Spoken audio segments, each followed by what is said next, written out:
E aí galera, tudo bem com vocês? Estamos aí para fazer mais um 6 a 1 Responde, que é aquele quadro onde vocês fazem perguntas, eu as respondo no vídeo, você vem aqui nos comentários, faz uma outra pergunta para que eu responda na semana que vem, e assim a gente vai se retroalimentando até o fim da humanidade. Então desde o início eu peço para você deixar o like no vídeo, se inscrever no canal caso ainda não seja inscrito, usar os comentários para opinar sobre cada um dos assuntos e também para fazer a pergunta para a semana que vem. Sempre lembrando que o vídeo é feito com patrocínio do OneFootball, que é o maior aplicativo sobre futebol do planeta. Nele você encontra tudo que envolve esse universo do futebol, tem notícias, estatísticas, transferências, vídeos, transmissão de alguns campeonatos como o alemão e o francês. O OneFootball é um aplicativo totalmente gratuito que está disponível tanto para Android quanto para iOS e o link para você baixá-lo está aqui na descrição do vídeo. Começo com a pergunta do Lucas. O time do Cruzeiro faz mais gols no segundo tempo que no primeiro. Isso implica que as escalações estão sendo mal definidas? Ou é a visão de jogo do treinador que permite as mudanças para melhor desempenho no segundo tempo? Lucas, obrigado pela pergunta. Tem uma máxima no futebol, né, que diz que o técnico que mexe bem na equipe é aquele que escalou mal a mesma equipe do início do jogo, né? Isso não necessariamente é uma verdade, mas acho que tem alguma lógica sim. Só que a gente deve lembrar que o futebol, ele não é uma ciência, né? O técnico muitas vezes tem a ideia do que ele quer fazer com o time,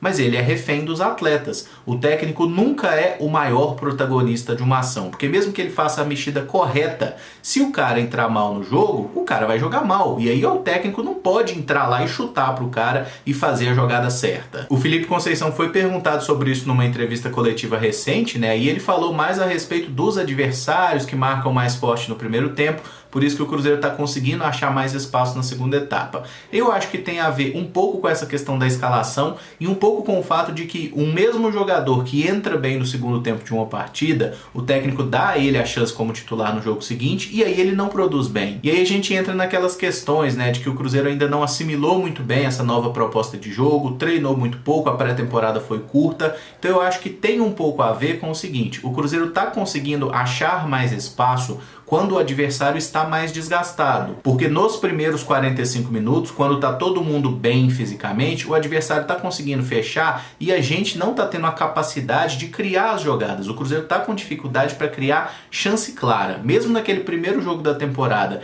em que a gente chutou quase 30 vezes no jogo, o Cruzeiro não teve muitas chances claras. E em todos os jogos a gente conseguiu ter mais volume no segundo tempo do que no primeiro, né? E consequentemente os gols também só saíram no segundo tempo. Eu espero que essa questão seja resolvida com um pouco mais de treinamento, com sequência de partidas, né? E vamos torcer, porque se a gente ficar nessa de ter dificuldade para fazer gol e muitas vezes tomando um gol no início, né? A gente fica sempre correndo atrás do resultado. Dessa forma é muito mais difícil desenvolver o time, porque vai estar sempre aquele nervosismo, né? O cara jogando pesado ali, naquela coisa de que tem que correr atrás do resultado, tem que empatar, tem que buscar a virada. E quando o time faz um gol e tá na frente, a gente viu isso nessa temporada, né? Quando o Cruzeiro tá com um placar favorável, ele tem jogado um pouco mais tranquilo. Aquela partida contra o RT foi uma boa mostra disso. O Ricardo Amaral pergunta: o Dudu foi jogador da base do Cruzeiro e tem aquele percentual de venda. Porém, quando o jogador é emprestado, como foi o caso do Palmeiras, o Cruzeiro recebe algum valor? Ricardo, obrigado pela pergunta. O mecanismo de solidariedade da FIFA, ele vale tanto para transferências em definitivo quanto transferências por empréstimo, tá? Então sim, o Cruzeiro recebeu já uma grana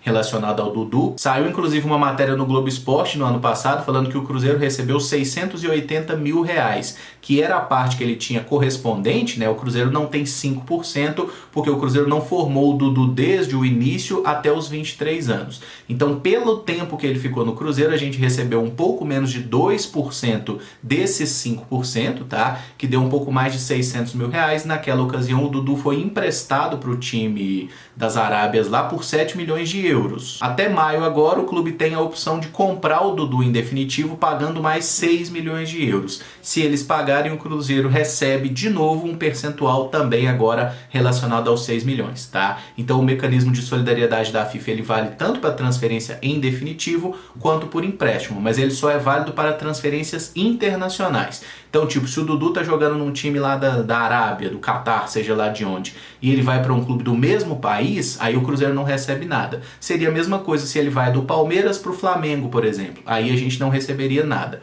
Quando é uma transferência que muda de país, aí tem esses 5% divididos entre os clubes formadores. O Iago Souza pergunta: o que você acha melhor, ganhar a Copa do Brasil e não subir, ou ganhar a Série B e ser eliminado da Copa do Brasil precocemente? Iago, obrigado pela pergunta. O que o Cruzeiro precisa nessa temporada é voltar para a Série A, cara. Não tem conversa, dane-se a Copa do Brasil, por mais que seja um torneio muito importante e que dá muito dinheiro a cada fase que a gente passa. Voltar para a Série A é muito melhor do ponto de vista esportivo e também financeiro, né? Porque com a receita de TV na Série A, o Cruzeiro deve arrecadar pelo menos aí uns 100 milhões de reais. E mesmo que ganhe a Copa do Brasil com uma premiação muito boa, né? Fica ali na casa de 60 milhões de reais mais ou menos. Então, até do ponto de vista financeiro, pensando a médio prazo, subir para a Série A é melhor. Mas é claro que a Copa do Brasil é também muito importante. A gente sabe que o Cruzeiro vive uma situação muito complicada financeira e cada fase que a gente passa é melhor. O Cruzeiro tem que tentar ir o mais longe possível e a gente não precisa optar por uma competição ou pela outra, né? O Cruzeiro pode sim buscar fazer o seu melhor nas duas, até porque nesse momento elas nem são disputadas paralelamente. A Copa do Brasil está sendo realizada, mas a Série B só começa em maio. Isso se não for novamente adiada por questões da pandemia e tudo mais, tá? Mas para mim é muito claro que o objetivo do Cruzeiro é voltar para a Série A do Campeonato Brasileiro. A Série B é a nossa prioridade. A Danúbia Raíza pergunta: é verdade que o Cruzeiro está trazendo o Elias volante? Danúbia, obrigado pela pergunta. Até o momento que eu estou fazendo esse vídeo aqui, eu vi só alguns rumores, tá, a respeito aí dessa possível vinda do Elias, mas nada confiável, nada de nenhum jornalista aí que tenha uma credibilidade, nenhum portal de notícias, só conversa muitas vezes partindo de torcedores, de sites sem nenhuma credibilidade. Então hoje eu te digo que não é verdade, o Cruzeiro não está trazendo o Elias. Espero que eu não seja desmentido nas próximas horas, porque acho que o Elias não seria uma boa contratação, tá? Quem acompanhou ele na última temporada do Atlético, por exemplo, viu que o Elias estava jogando muito mal, e na última temporada, depois de ficar um tempo sem clube,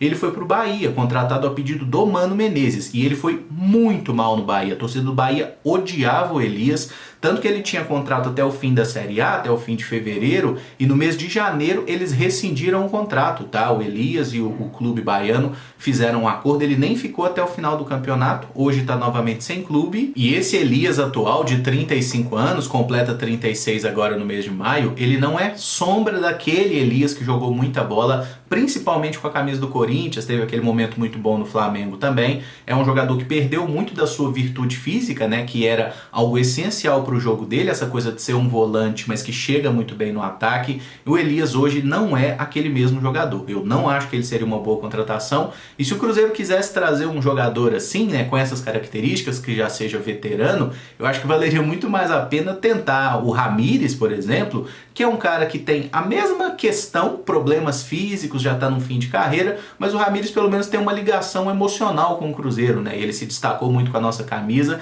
e talvez se o Cruzeiro vai lá pedindo, pelo amor de Deus, para ele tentar ajudar, ganhando um salário menor, ele poderia até querer abraçar o desafio. No caso do Elias, eu acho que não seria o caso, porque é um jogador que não tem ligação nenhuma com o Cruzeiro, muito pelo contrário, jogou em rivais nossos, né? Jogou em Flamengo, jogou em Corinthians, jogou no próprio Atlético, e eu particularmente acho que o Ramírez, ele é um jogador melhor que o Elias, e ele foi um jogador muito melhor, mas muito melhor que o Elias. O Elias foi bom, o Ramírez foi um jogador dos melhores do mundo quando estava lá no Chelsea. O José Geraldo Simon Gutierrez pergunta: analisando a situação financeira do Cruzeiro, não seria melhor mandar os jogos na Arena do Jacaré, já que não teremos torcida? E muito provavelmente os custos de jogos lá serão menores ainda que no Independência, isso sem contar que não fica muito longe de BH? José, obrigado pela pergunta. Eu acho que essa só pode ser respondida assim com 100% pelas pessoas que têm acesso aos valores que custariam jogar em cada um dos estádios. Mas eu tenho a impressão que jogar na Arena do Jacaré não é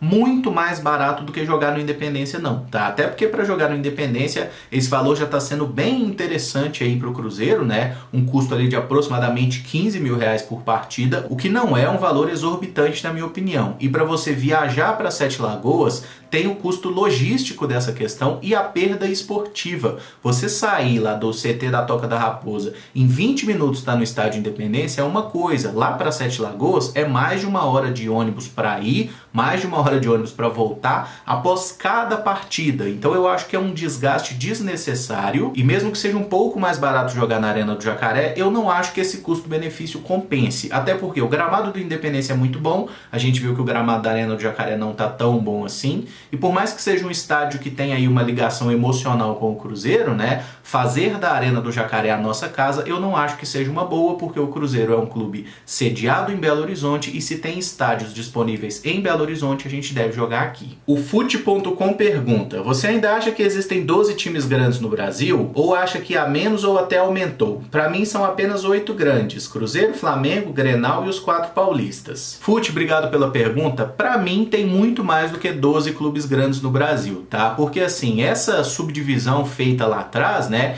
que eram os 4 grandes do Rio, os 4 grandes de São Paulo, os 2 de Minas e os 2 do Rio Grande do Sul, ela é muito bairrista, né? Ela meio que resume o futebol brasileiro a 4 estados porque são os 4 mais ricos. E eu nem tenho certeza se são os 4 mais ricos, mas pelo menos do ponto de vista do mercado futebolístico, são esses 4. Mas eu acho que, por exemplo, clubes como Bahia, Vitória, Sport, Santa Cruz, Náutico, Goiás, Coritiba, Atlético Paranaense, todos esses clubes têm história nacionalmente, já conquistaram títulos, têm torcidas relevantes. Não dá para chamar esses times de clubes pequenos. Para mim, todos eles são grandes. E para mim, o clube grande ele não é definido pelo momento, né? Não é tipo assim, clube grande são aqueles que estão brigando pelo título nesse momento. Para mim, a coisa não funciona dessa forma, tá? O tamanho de um clube é determinado pela sua história, suas conquistas e a sua torcida. Então, para mim, tem muito mais do que 12 clubes grandes. Acho que alguns clubes têm passado por um apequenamento, a gente poderia dizer assim,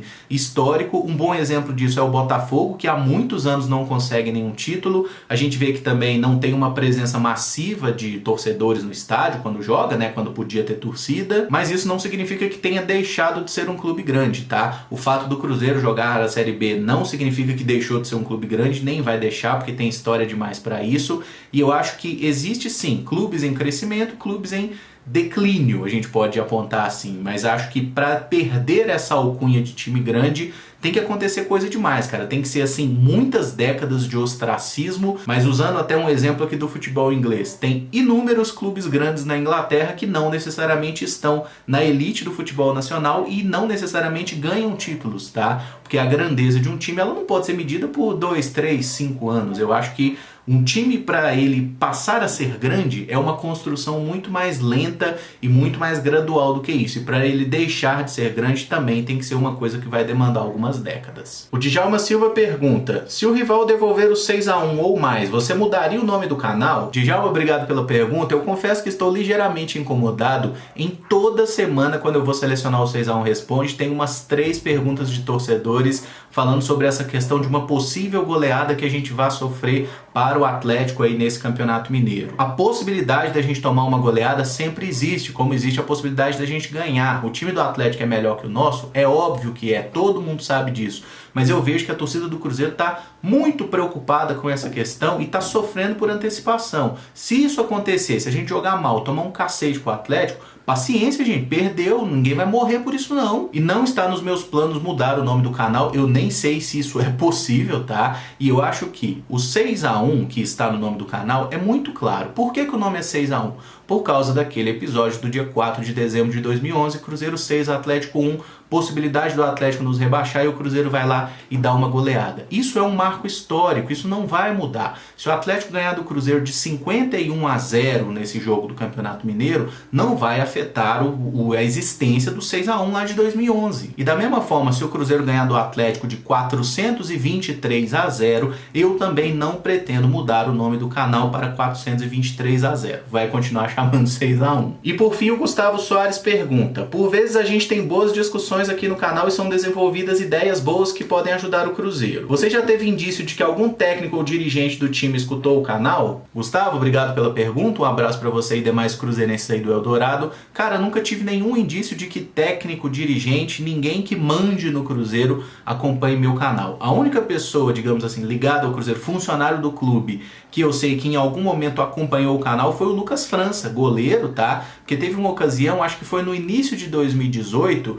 quando a gente estava naquela situação ali de que o Nonoca nunca jogava, né? Que o Mano Menezes sumiu com o cara, e teve um momento que eu falei, pô, mas é muito estranho isso, o Nonoca sumiu. Aí o Lucas França me chamou no Instagram e falou, cara, o Nonoca tá com uma lesão e tal, por isso que ele não tá podendo jogar. Foi a única vez que alguém do Cruzeiro entrou em contato comigo, e eu achei muito legal, conversei um pouquinho com o Lucas França na época, depois ele acabou saindo, né? Foi jogar em Portugal, depois foi jogar no Ceará também, enfim, não mantenho contato com ele, não mantenho contato com nenhum atleta do Cruzeiro, para ser bem sincero, mas essa foi a única vez que alguém do Cruzeiro falou, ó, tipo assim, eu vi o seu canal, você questionou isso, e ele respondeu. Eu achei incrível, inclusive, ele ter feito isso, achei muito legal mesmo. Mas tirando isso, não acredito que acompanhe meu canal, acredito inclusive que se alguém lá que manda no clube sabe que o meu canal existe, são pessoas que não gostam muito, porque eu realmente não tenho uma postura de ficar passando pano para a diretoria, acho que ela comete muitos erros, né? Não que as anteriores não cometessem, talvez fossem até piores, né? Porque a gente viu